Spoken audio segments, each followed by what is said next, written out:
ஒரு பொருளை எளிதில் உடைத்து விடலாம். ஆனால் அந்த பொருளை உருவாக்குவது எவ்வளவு கடினமான வேலை என்பது நாம் அனைவரும் அறிந்த உண்மைதான்.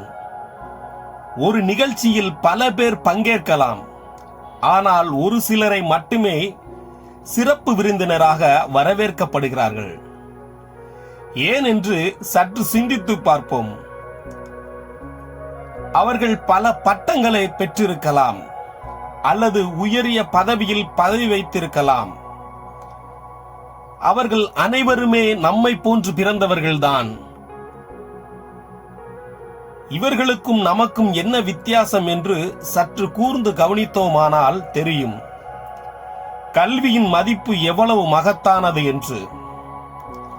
அவர்கள் நன்கு படித்ததால் சிறப்பு விருந்தினராக அங்கே அமர்ந்து இருக்கிறார்கள்.